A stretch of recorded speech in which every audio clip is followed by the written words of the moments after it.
स्वागत है सभी का।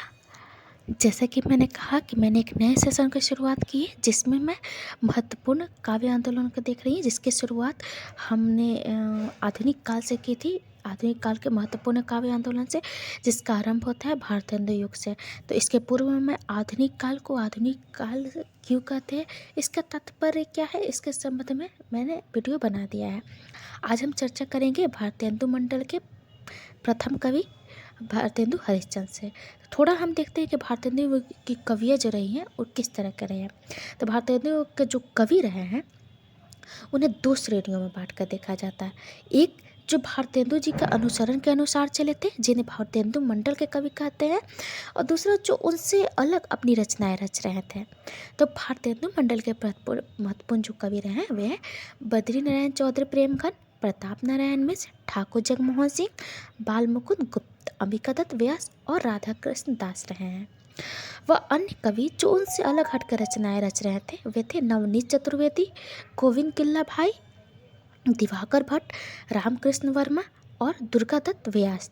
ये जो उनसे अलग चल रहे थे। तो हम बात करते हैं भारतेंदु जी की। तो भारतेंदु जी का जन्म 1850 में हुआ था। इनकी जो मृत्यु है बहुत अल्पकाल में हुई थी। 1885 में 35 वर्ष की आयु में इनकी मृत्यु हो गई थी। किंतु इन्होंने उस अल्प समय में ही साहित्य को बहुत कुछ दिया है। साहित्य के लिए उनके उपकार साहित्य जगत का जो है आने वाले कवि, आने वाले आलोचक, रचनाकार जो भी है वो उनके उपकार को कभी नहीं भूल सकते हैं। इन्हें हिंदी नवजागरण का पितामह के रूप में भी जाना जाता है। आचार्य शुक्ल जी इनके संबंध में कुछ वक्तव्य कहते हैं जो इनके जिन्होंने साहित्य के लिए उसके संबंध में कि हमारे जीवन व साहित्य के बीच जो विच्छेद बढ़ रहा था उसे उन्होंने दूर किया। हमारे साहित्य को नए नए विषयों की ओर प्रवृत्त करने वाले हरिश्चंद्र ही हुए हैं। अल्पायु में इन्होंने विपुल एवं समृद्ध साहित्य की रचना की। अर्थात ये उनके साहित्य में जो उनकी देन है उससे एक कहिए कि शुक्रिया उसका कर रहे हैं इन्हें अपने शब्दों में कि उन्होंने नए नए विषयों को हमें प्रवृत्त किया है। हमें गद्य की कई सारी विधाओं से उन्होंने परिचय कराया है और काव्य में भी उन्होंने समाज की ओर ध्यान देते हुए काव्य को एक सही लक्ष्य की ओर एक मार्गदर्शक के रूप में उन्होंने एक लक्ष्य दिया है कि समाज की ओर अपने दायित्व को समझे। इस साहित्यकार के लिए उन्होंने कहा है। तो भारतेंदु जी जो रहे हैं उनके जो गुरु रहे हैं वो राजा शिव प्रसाद सितारे हिंद रहे हैं, जिन्हें हम गद्य की जो परिपाटी से शुरुआत होती है फोर्ट विलियम कॉलेज, उसके बाद की जो परिपाटी गद्य के विकास में चलती है उसमें हम देखते हैं। तो चूँकि हमारा लक्ष्य जो रहा है वो काव्य आंदोलन है तो हम गद्य पे ज़्यादा ध्यान नहीं देंगे। हम बस इतना समझेंगे कि राजा शिव प्रसाद सितारे हिंद जो रहे हैं ये इनके काव्य गुरु रहे हैं। ये रसा उपनाम से भी काव्य लिखा करते थे भारतेंदु जी। इनकी कुल रचनाओं की संख्या जो है 175 मानी जाती है, लेकिन काव्य ग्रंथों की जो संख्या है वो 70 मानी जाती है। तो यहाँ आप ये जो मैं जो बोल रही हूँ ये एक एक जो प्रश्न बनते हैं इसके, ये आपको ध्यान देना है। भारतेंदु जी ने ऋतिकालीन मुक्तकों का संकलन सुंदरी तिलक नाम से किया था।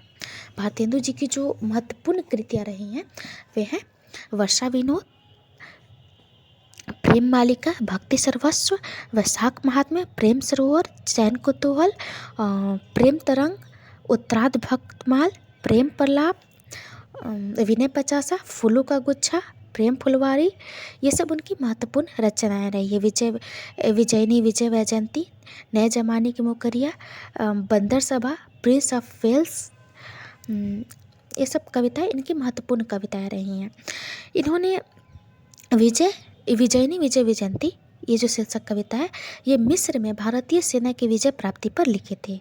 इन्होंने नारद भक्ति सूत्र और सांडिल्य भक्ति सूत्रों का अनुवाद क्रमशः तदीय सर्वस्व और भक्ति सूत्र वैजयंती शीर्षक से किया है। ये प्रश्न बहुत बार पूछे गए हैं, आपको ध्यान रखना चाहिए। भारतेंदु हरिश्चंद्र जी ने पैरोडी, स्याप्पा, गाली, लावनी आदि शैलीगत रूपों में कविताएं लिखी हैं। उन्होंने पैरोडी शैली में बंदर सभा, स्यापा में उर्दू का स्यापा, मुकरी में नए जमाने की मुकरी और लावनी में वर्षा विनोद लिखा है। रानी छंद लीला, तन्मय लीला और देवी छंद लीला प्रबंध की है। विजयनी विजय विजयंती और हिंदी भाषा ये निबंध काव्य के रूप में आते हैं। भारतेंदु हरिश्चंद्र ने फूलों का गुच्छा की रचना खड़ी बोली में की है। ये उनकी खड़ी बोली की कृति है, यह आप बहुत अच्छे से ध्यान रखिएगा। आगे हम बात करते हैं कि भारतेंदु जी को जो साहित्य में जो सर्वश्रेष्ठ जो है उनका जो स्थान है उसको परिलक्षित करते हुए शुक्ल जी कहते हैं कि इनको जो गिनती है वे पद्माकर भट्ट और माइकल मधुसूदन दत्त और हेमचंद्र की श्रेणी में की जानी चाहिए। ये किसका कथन है? शुक्ल जी का कथन है, ये आपको ध्यान रखना है। आगे हम कुछ इनकी महत्वपूर्ण पंक्तियों को देखेंगे, इनकी रचनाओं की जो महत्वपूर्ण पंक्तियाँ हैं उसे हम देखेंगे। उनकी कुछ महत्वपूर्ण पंक्तियों में जो है वे कहते हैं कि निज भाषा उन्नति है सब उन्नति कै मूल, बिन निज भाषा ज्ञान के मिटे न हिय कै सोल। कहाँ करुणा निधि केशव सोए, जागत नाही अनेक जतन करी भारतवासी रोए। मेरे तो साधन एक ही है जगनंद लला वृषभानु दुलारी। हाय वह भारत भुभारी, सभी विधि सो भय दुखारी। हाय चित्तो नीलज तो भारी, अजहु खरो भरत ही मझारी। फर की उठी सबकी भुजा, खर की उठी तलवार।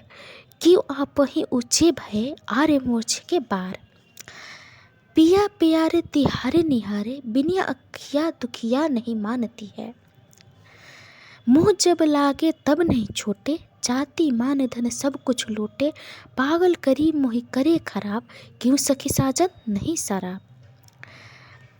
भीतर भीतर सब रस चूसे, हंस हंस के तन मन धन मुसे।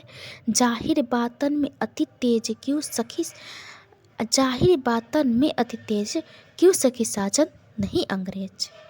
ये उनकी नए जमाने की मुकरियाँ हैं। आगे, श्री राधा माधव युगल चरण रस का अपने को मस्त बना। श्री राधा माधव युगल चरण रस का अपने को मस्त बना। पी प्याला भर भर कर कुछ इसमें काफी देख मजा। रहे क्यों एक मयान असी दोए, जिन नैनन में हरी रस छायो। ते ही क्यों भावे कोय, सखा प्यारे कृष्ण के गुलाम राधा रानी के।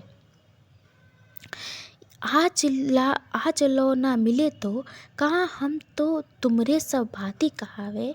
प्यारे जू है जग की यही रीति विदा की समय सब कंठ लगावे। पिया पिया, ये तो हो गया है पंक्तियाँ। तो इनकी जो महत्वपूर्ण पंक्तियाँ यहीं रही हैं। और भारतेंदु जी ने 3 पत्रिकाओं का संपादन किया है, जिसमें उन्होंने कवि वचन सुधा, हरिश्चंद्र मैगजीन जिसे बाद में हरिश्चंद्र चंद्रिका के नाम से जाना जाता था, और एक बाला बोधिनी। बाला बोधिनी मुख्य रूप से नारी शिक्षा से संबंधित थी। मैंने इस पूर्व के वीडियो में जो डाला है आधुनिक काल का, उसमें मैंने बता दिया कि उन्होंने किस तरह की नारी शिक्षा की बात की थी और किस तरह की नारी शिक्षा की बात नहीं की थी। तो उससे अगर भारतेंदु जी ने किस तरह की शिक्षा की बात की, इसके लिए आप उस वीडियो को देख सकते हैं। आज के लिए इतना ही भारतेंदु जी के संबंध में। और हमें केवल इनके काव्य की कृतियों को हमने देखा है जो महत्वपूर्ण रही है, और गद्य के लिए अलग रहेगा, ये हम केवल काव्य आंदोलन को देख रहे हैं, तो उस परिप्रेक्ष्य में देखेंगे। आगे हम चर्चा करेंगे भारतेंदु युग के अगले कवि बद्रीनाथ चौधरी प्रेमगन के। बहुत बहुत धन्यवाद जुड़ने के लिए।